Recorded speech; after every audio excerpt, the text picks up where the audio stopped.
Hey guys, it's Pastor Amy here with my midweek short message meant to be short, significant, and shareable. Last week, I talked about putting God first in our lives, and I even brought up the fact that He needs to be our most treasured relationship. And I quoted Matthew 6:21 that says, "For where your treasure is, there will your heart be also." Now, Jesus is speaking in that verse, and what he's saying is what we treasure in our hearts is not just a physical treasure, but could also be people. When we ascribe any kind of worth or value to something, we are going to seek to protect it, hoard it, keep it close to ourselves. But the danger lies in putting something other than God as the object of our greatest valued possession that we love. I'll say that again. The danger lies when we put something other than God as our most valued, treasured possession. So by treasuring Jesus above all else, our hearts are going to be properly aligned with God's will. Now, this means that God needs to become first, even more important than our spouse. God needs to become first over our children.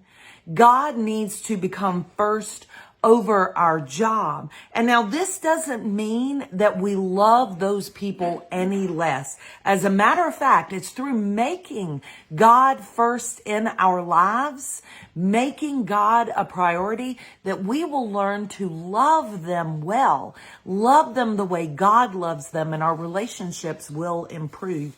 Jesus says in Matthew 22:37 through 40, and he's quoting Deuteronomy 6, where it's the Shema, the most important commandment or law for the Jewish people. "You shall love the Lord your God with all your heart and with all your soul and with all your mind. This is the great and first commandment. And the second," this is Jesus adding on to the Shema, "and the second is like it. You shall love your neighbor as yourself.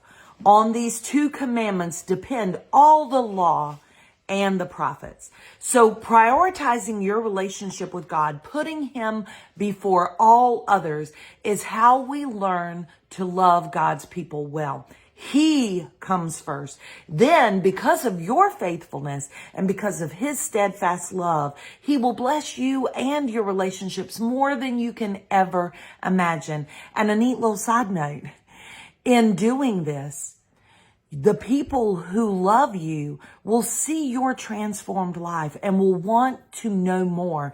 They will want to know God intimately as they see you loving Him, and they will come to know Jesus. Our biggest and greatest evangelism field is the people that we see each and every day. And so it's important, guys, put God first, love Him with all your heart, mind, and soul, and then all your other relationships will come into alignment and will be blessed. I hope you guys have a blessed rest of your week, and I look forward to seeing you on Sunday. And please invite a friend. Bye-bye.